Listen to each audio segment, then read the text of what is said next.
Welcome back to Don't Breathe on Me. Today's May 3rd. My name is Abram Hurt. And my name is Ezra Hurt.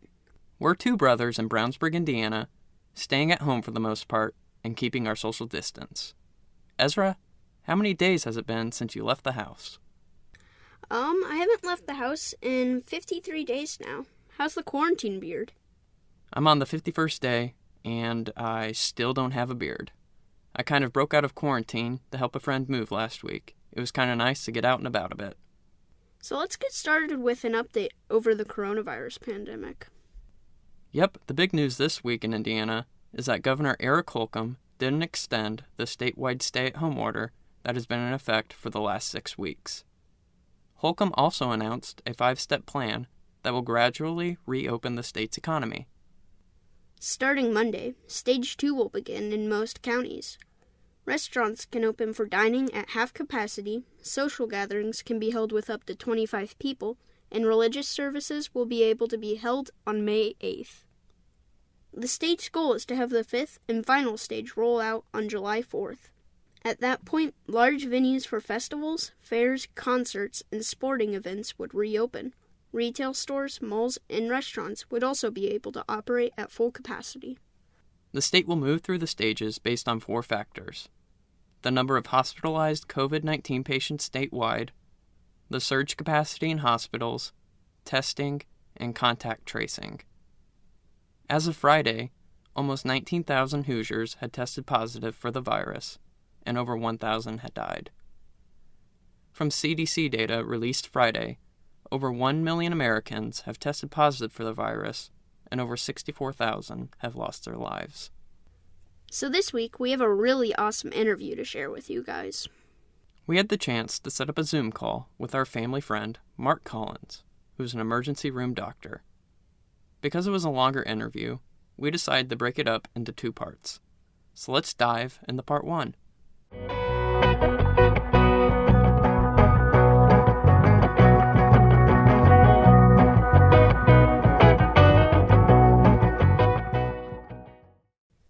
Today, we're talking with Dr. Mark Collins. Dr. Collins, thanks for coming on the show. Can you go ahead and introduce yourself?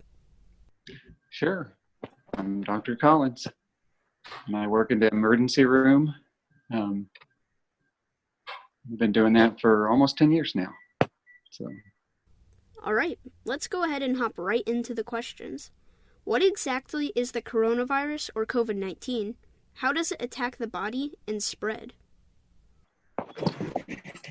So, coronavirus is a type of virus that basically is in the same family as the common cold and other viruses that humans get, but it's a different type of that particular family, and it's actually in the beta coronavirus family, and that family includes the SARS 1, which was the original SARS outbreak that happened. I believe that was in 2003, if I remember correctly, and then the MERS, and so they're all beta coronaviruses. So they're in a kind of a more dangerous, more pathogenic, virulent family than the regular coronaviruses that most people get and do well with.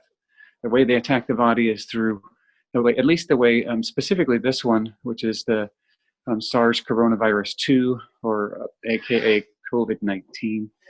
The way that it attacks the body is through specific receptors. All viruses access cells and then hijack the cellular machinery.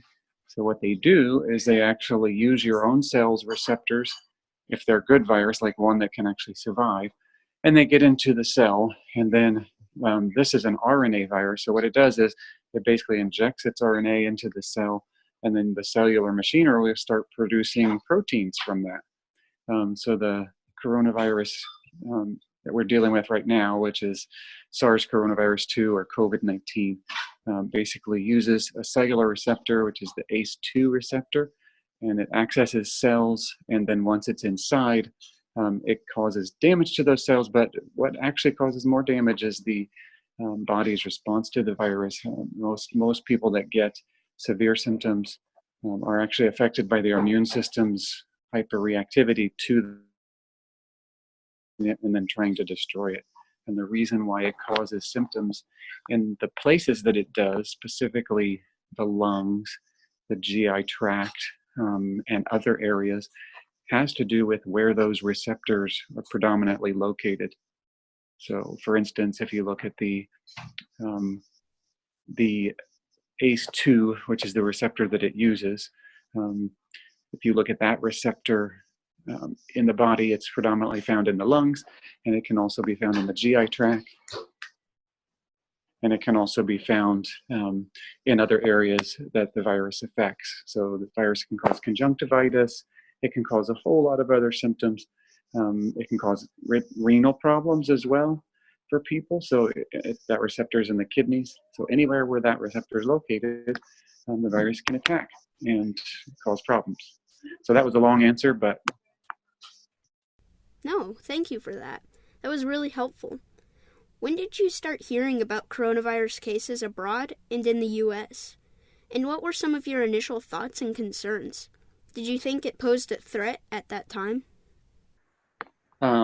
So initially we started hearing about cases in mid to early January in Wuhan, and we did not think it posed a threat because the prior history of these beta coronaviruses is that they were shut down in China or other places. The initial SARS actually did escape and get to Canada, but it was able to be shut down. So no, we did not initially think that we were going to be dealing with this. But by the time that we were hearing about it, it was most likely close to being in our backyard. Branching off from that, how big of a threat do you think the coronavirus is? It is definitely a very tricky, that's a tricky question because it is a reasonably significant threat in that it's more dangerous than say a common flu. But initially we were dealing with numbers that were skewed. So when you looked at the death rates in China and other places, we didn't have our denominator. So in order to find out how lethal or how dangerous or how much of a threat a virus is, you need to know the denominator of the number of people the total number of people that are infected over the number that become extremely ill or die. And with this particular virus, the tricky thing about it is we had no idea what the denominator was. So initially we were thinking, well, this is a very dangerous virus because you look at places like Italy and other places and it looks like the mortality rate is 15%, or in some places it's 8%, in other places it's 2%. But part of the reason for that is because the denominator is not known, and that means the number of infected, like I said, total. And the only way to know that is if we have a good test that tests everyone in a certain population. And they've actually started doing that, and we finally have gotten some more good data on that. In Santa Clara, California, they came out with a study that actually tested a big chunk of the population and looked at antibodies to the virus. And they were able to see that a large portion of people had been infected and didn't know it.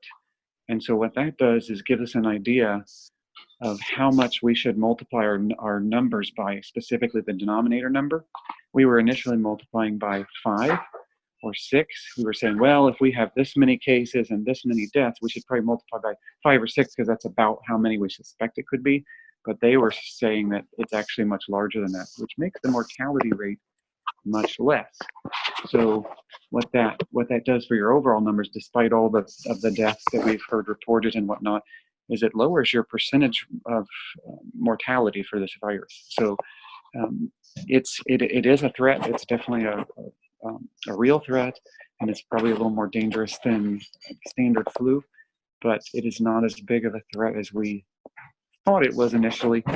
And the kind of daily reporting of all the death that it causes is probably exacerbating some of the fear and things like that. So it's a threat on two fronts. It's a threat on a disease-related front in that it can cause you damage and actually hurt you. But it's also a threat on, as you can see, the economic front and in other ways. It disrupts life. It's disrupted life because of our response to it. So, Something we have a question about is masks and staying safe. We live by the B&O Trail, and we see people out and about every day, and most of them aren't wearing masks. So our question is, do masks actually help? Teaching my kids about hand hygiene and hand washing, and also considering what fomites might be about. And a fomite is an object that is non-living that can transmit a disease. So for instance, if I sneeze on my hand and then touch my phone, that makes my phone a potentially infected item. It's called a fomite at that point. Someone else that comes and touch my phone could pick up the virus. So thinking about some of these things and taking actions to help mitigate some of the transmission of the virus from fomites, such as cleaning your phone, cleaning objects that you frequently touch, cleaning surfaces that are frequently touched. Those are some basic things you can do. And you can do that with a number of just basic household cleaners. Bleach, a dilute bleach solution. Hydrogen peroxide is a very good one. It actually kills coronavirus quite well. The alcohol, it's 70% isopropyl or 60% ethyl alcohol. Both are excellent at killing the coronavirus. And then basic soap and water, hand washing, big deal. In regards to some of the more in-depth things like mask wearing, I think is effective if everyone does it.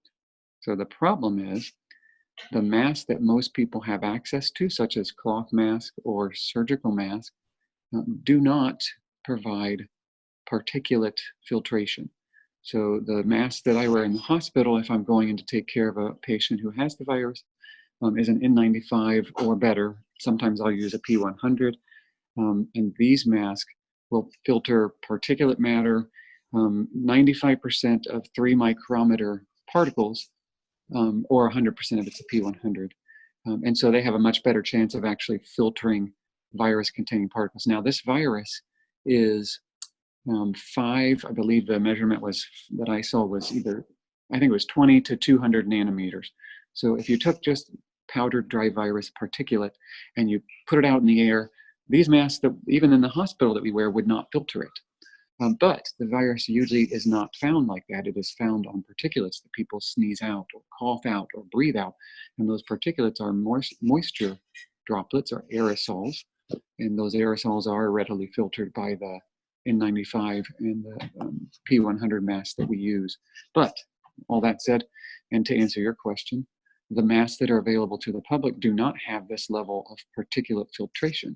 They do not filter aerosols. They will filter droplets. So if someone were to sneeze and there were some droplets that were to go out, those masks might potentially catch that. But you're not getting the level of protection that you would say if you had an N95. So how does a mask help? How does it help the public? Well, the way that it helps is by having everyone wear a mask. What you're actually doing by wearing a mask is not necessarily protecting yourself, but you're protecting the people around you. So I started wearing a mask in public starting, I think, March 7th. When I started going out, and I have not gone out into public places without a mask since. Why do I do that? I do it not because I think I'm going to protect myself because I'm wearing a surgical mask, but I do it because I work in healthcare. I'm around patients with coronavirus all the time.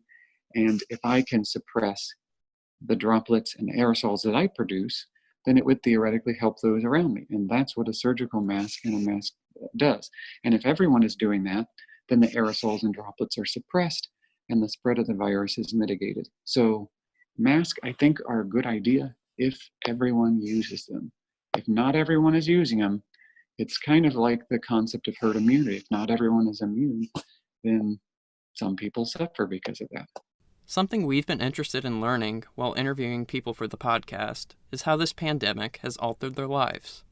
What did a normal day in the ER look like before this pandemic, if there was even a normal, and how has that changed? So before the pandemic, normal day in the ER would just be, and you are correct in saying there is no normal day. That's part of the reason why I like emergency medicine. But a normal day would be having basically patients come in, and we're seeing all different types of patients. And even in flu season, there was just not a lot of precaution taken.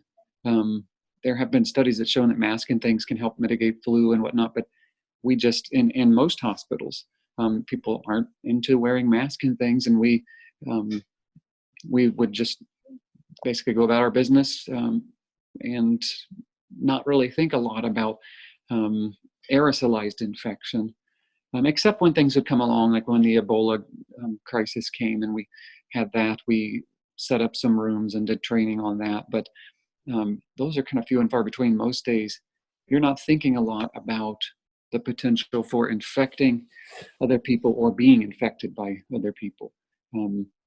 Once this SARS coronavirus 2 hit our shores, the interesting thing about it was we were seeing these patients before we knew it. So we actually were seeing them, didn't know it. And then when we finally started testing and realizing, hey, this virus is here, then everything in the ER changed. And it changed because we realized that if all the healthcare workers get infected with this, there's going to be a big problem. There won't be the ability to maintain health services for people. And so from that standpoint, hospitals and the emergency department started taking action. So the action that we took was we actually divided our emergency department into two halves. They actually had a maintenance and construction crew come in. They installed walls and they installed negative pressure devices with filters, and they made one half of our emergency department a negative pressure area. And so we have basically a quote clean and dirty side. The clean side would be all patients that are not suspected of having coronavirus. The dirty side is the side that is patients that are definitely suspected of having that. So some things that change there are, anytime you go to work, you start thinking a lot about, well, I could definitely be infected. This virus is very infectious. And it makes you a lot more on edge, I guess I would say. You don't go to work and relax, or it's not that we would before, but there's not a moment where you're not thinking, I need to have a mask on. Even in areas where it's clean, I'm wearing a mask nonstop. And then when you go into the dirty area, you have to be very meticulous about how you put on your protective equipment and how you take it off. So there's a lot more kind of particular stuff that goes into that. And when you have really sick patients, when you have people that come in and they can't breathe and you have to do things, it's a lot more high stress, because if they aerosolize virus, it puts everyone at risk in the room. And so you, as the doctor, your goal is to basically, if you're putting someone on the ventilator, to try to get them basically not breathing quickly so that you protect the other people and yourself in the room. So it's higher stress. It's definitely a lot higher stress in the ER. But oddly enough, when this hit and when the basically governors and the president started putting out the mandates for people to stay home and whatnot, the volumes in the emergency department, and this is across the country, across the board, dropped precipitously. So there were many days where we're sitting in the ER and wondering what's going on. It's very quiet. And then you'll get a bolus of patients with coronavirus or with other problems, and then it's quiet. And so what we've noticed is that there's a lot less people coming in. And that has to do with the fact that people are just scared to come in. And this is not just the emergency department at Hendricks Regional or IU West or Methodist or Eskenazi. This is across the board. Even the emergency departments in New York City, where you see all the patients, their volumes have dropped. And the way I know this is because we correspond and coordinate with doctors from those areas to learn about how they're responding to this. And their volumes have dropped by a third. So even though they're very busy with the coronavirus patient, as are we, it's a different kind of busy, and that it's just much more stressful, and that you're much more cognizant of the fact that you could be infected, and then take that home to your family, and it becomes a little bit more high stakes poker, I would say, is a way to put it. So that's kind of some of the ways things have changed. it's a lot more stressful, but the volume has decreased. But when you are seeing patients, it becomes a lot more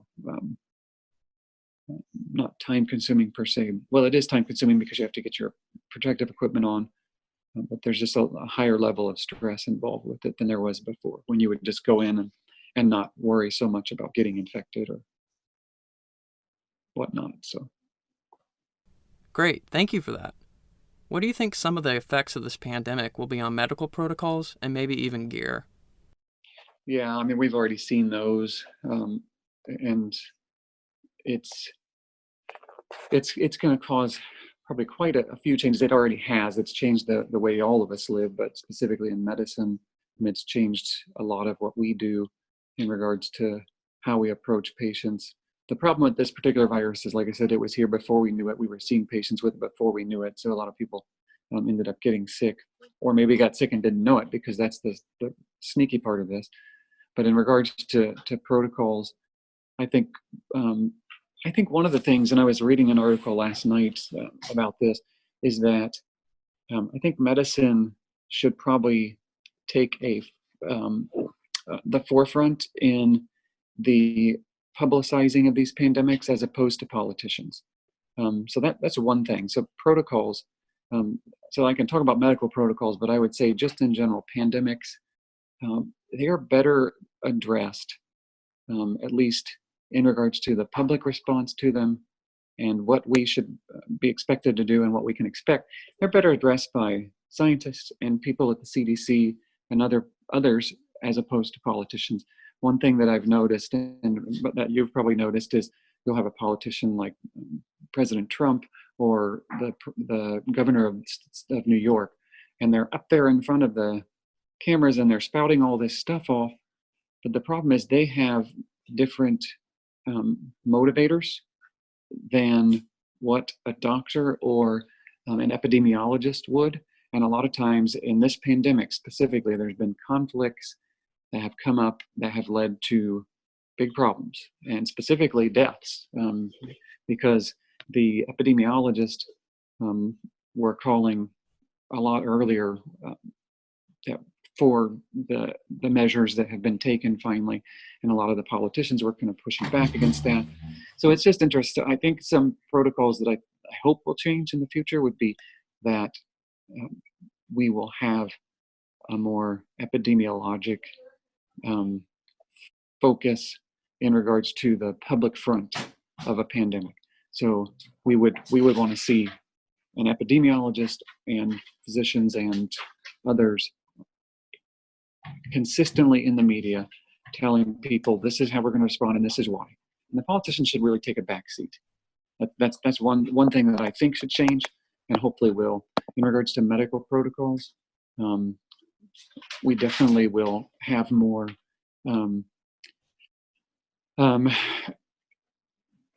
testing in the future, specifically with coronavirus.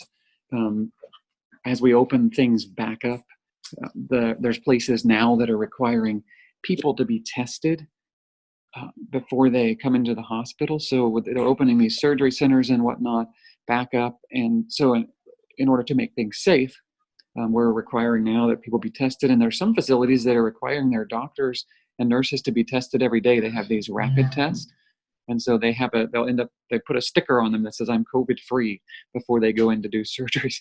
So there's a whole lot of change that's happening in regards to this. It is, that's just a kind of a microcosm. There's a ton of other change that's going on. This pandemic literally caught us with our pants down, to use a kind of common vernacular. If you look at how we responded, our response was slow, and the availability of equipment was poor, and the knowledge of how to use that equipment was poor. For instance, the N95 masks that we rely on. Initially, when we started this, we were using them once for a shift and then throwing them away. I was watching people do this, and I was thinking, I'm not throwing my mask away, because if we run into shortages of these, which I was hearing about, I'm going to use the old ones. So I ended up saving all of mine. I just cleaned them, took them home, put them in a bag. And so now I have a supply of them that I can take into work, because now we only have, after I think late late March, we started just using one mask and reusing them. And so one thing that's changed is that protocol. We are basically reusing things that were meant for single use, but we're also figuring out ways to sterilize those. And so there's a whole lot that has changed. That's just a few things. There's a ton of things that have changed specifically. I mean, I could go down a huge list and keep you talking, because we have a listserv of doctors, and when this thing first came out, we were on that for hours and hours and hours, talking back and forth about how we're managing these patients and how things are different because we're nervous about getting infected. And so we ended up changing a lot of protocols in regards to how we put people on the ventilator, and just a whole lot has changed. But now it's funny, it's coming full circle. We're starting to do things more similar now that we're getting familiar with it and figuring out how to control things a little better. But it has changed a lot. And I don't want to bore you too much, but there's a lot that's changed in medicine. Specifically, my wife just whispered this. She said that one of the big ones is the no visitors policy in hospital. That's another thing like I said, you could talk about changes for hours, but that's been pretty significant, not having any patient family or any patient visitors in there. It's hard for us to get used to, because we end up contacting people by phone, and we're talking to them on the phone about their relatives who could be dying or who could be severely ill. And those are hard conversations to have on the phone. So something that we've had to adjust to and get used to. You've kind of touched on this already, but what are you learning about the virus the more you're seeing it? Yeah, so I would say one of the most pertinent facts about this particular virus is it is extremely infectious and extremely hard to detect. It's not a virus that is, let's use warts as an example. So most humans are infected with warts. It's caused by a virus, human papillomavirus. They're easy to see, right? You've got a wart. Oh, I see that. That's a diagnosis. Bang, I've got the diagnosis, right? This is not like that. This virus can come in a form where the person presenting with it, who is infectious, doesn't have any symptoms at all. So they're spreading around infection, and no one knows it. And then if they're around other people, for instance, they go to a choir practice or they go to a group meeting of some sort, then they can infect, 1, 2, 3, 4, 5 people without even knowing it, or more. So one thing I've learned about this specifically is just how infectious it is and how insidious it is, in that it's difficult to make a diagnosis without testing. So the testing, I think, is one thing we fell behind in early. Is with this pandemic, I think just the ability to test people was slow, and this thing was running all over us before we had the ability to test. And I remember in the early March, and it's kind of funny because we talk about this like it was last year, but that's how it feels like to people that are on the front lines.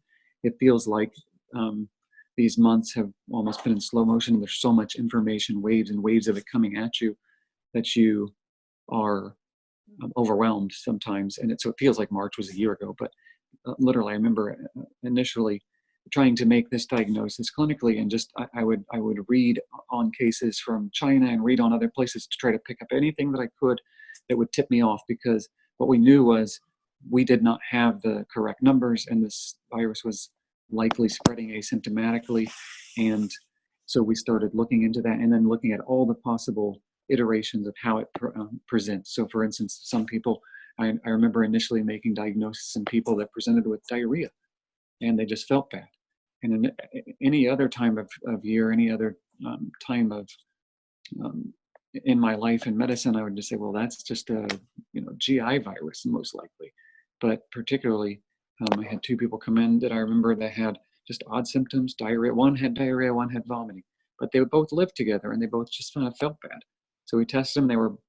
They both ended up being positive. This is when we had testing that came back in a week. But I suspected it, and it was just interesting. Then I had another guy come in with renal failure, and so I had read, well, this can cause renal failure, and he was young and healthy, and I didn't know why he would have renal failure. And the same person wasn't eating and had chest pain. And so there's just so many presentations they can have. I've had little kids that had conjunctivitis, and I wondered if they had it, because it can cause conjunctivitis, which is pink eye. And then it can cause a lot of other things too. And so it's different from most other viruses. And what I've learned about it is you really have to just suspect almost everyone that comes in as possibly having it. Because in the case of high populous areas like New York and Indianapolis, and even out in Avon and Danville where we're at, most people that are coming in present do have it, even if they don't know it. So the fact that it spread so well does make me think this potential for a second wave exists. Specifically, what we've done with this whole flatten the curve thing is we have suppressed the first wave to the point where hopefully we haven't overwhelmed the system. But the problem with that is if you flatten it too much, then you end up with a bigger second wave, and then people could let their guard down. I am a little bit of a fatalist in that, or pessimist, if you want to say it that way, in that I suspect that most of us, because of how infectious this is, are probably going to get this at some point, barring the miraculous appearance of an effective vaccine, which I don't suspect will materialize anytime within a year. So from my standpoint, I would say that a second wave is definitely possible, especially as we start loosening restrictions and people go out. And I told my parents this, I said, because they were talking about, well, we're going to start going out because they are loosening our restrictions. They live in Florida. And I said, well, just because restrictions are loosened does not mean the virus disappears. It's still circulating in the community. And it basically will not disappear until it's going to run its course. And the only way to really suppress it, and I don't think you can do this, is if you were to take everyone that was infected and put them aside for 2 months or so, because they found this virus can actually shed for 30 plus days. It can actually be shed from people, but not necessarily infectious shedding, but it's definitely being shed. So if you find viral RNA in people's saliva or in their aerosols, then the potential for that is possible. So you have to basically sequester people for 2 months or more, and that's almost impossible to totally sequester your society unless you're a communist country. So that's my answer to that one. There's been a lot of talk about misconceptions and even misinformation with the coronavirus. What are some common misconceptions with this virus? Well, I think probably the most common things that we initially had, the most common misconceptions were that it presented a certain way, and the initial data that we had to go on said that the virus was fever, cough, shortness of breath, and low oxygen. And those actually, and you'll notice that recently in the last couple days, actually the last 3 to 4 days, I believe the CDC has come out with, quote, new symptoms for the coronavirus. And they added, I think, 6 to 8 new symptoms on their list, right? So some misconceptions initially were that it presented a certain way. It presented like only in that manner, and people always had a fever. But those misconceptions, one by one, were shot down until we really started to realize this is much more diverse than we realize. It's much more difficult to pin it down and diagnose it. People are presenting with no symptoms. They'll come in with a car crash, and then you get a picture, and they've got lung infiltrates, and they've got coronavirus. Or they'll come in with classic symptoms, and they've got coronavirus. Or they could come in with classic symptoms and then not have it, but because our test is not good, they still have it. So there's a lot of kind of misconceptions about it. And my initial ones were that it presented a certain way until I started learning more about it. I think in the general public's probably sense of that would be that it may be more dangerous than it actually is, and that's because of the way that it is portrayed in the media. They have a death count every single day, right? And you look at this, and they just came out yesterday. Well, we've lost more people to coronavirus than we did in Vietnam. Well, back in 2017, 2018, we lost even more people to that than that to influenza. Influenza that went through in 2017 actually killed 61,000 people in the U.S., according to an article that I was reading last night. And that was never, we didn't hear much about that I recall. I don't remember an economic shutdown or sheltering in place during that.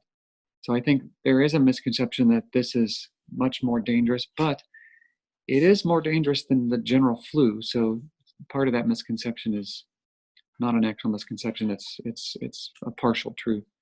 But I think that some people think that it's the end of the world, and it is not. It is a dangerous virus, but it is, for most people, not going to be a life threat. So that's one misconception. The others could be like things that, like mask, the whole mask thing that we discussed earlier. People would think about, oh, if I wear a mask, I'm protected, but that's not necessarily the case unless you're wearing a specific kind. And so the misconception that I discussed about masks, about the fact that everyone needs to be using them in order to make them effective, that's one of the more common ones as well. So there's a whole bunch of things that people have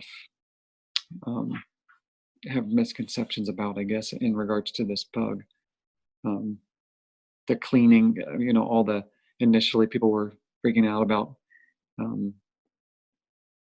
how they clean and disinfect their houses and whatnot, and it's just basic stuff. I mean, it's pretty easy to kill. There were some initial misconceptions about how long it lived on surfaces, and we're still learning that, and then also how it's transmitted as well. So the fact that it's so easy to transmit, and it came from, and I always tell people this, that virus came from China to my backyard in less than 2 months. So the fact that they were initially saying this is just droplet transmission, I knew was not correct. And I suspected that it was aerosol or airborne once it hit the ground here. I was like, there's no way this thing is running through the country like wildfire on droplet, because we see droplet transmitted diseases all the time and they don't do that. This thing that was one of the big misconceptions initially, was how it's transmitted. And you can see that in the misinformation that was put out by the World Health Organization and other people when they said, oh, this is easily controlled. It's not spreading person to person. And politicians too would say the same thing. So there was a lot of initial misconceptions, and there still are some. And I probably have some that I'm carrying right now that in the next few days will be turned over, because the information changes so fast in regards to this virus. So hopefully that helps with a little bit. There's probably a ton more that I didn't address in there.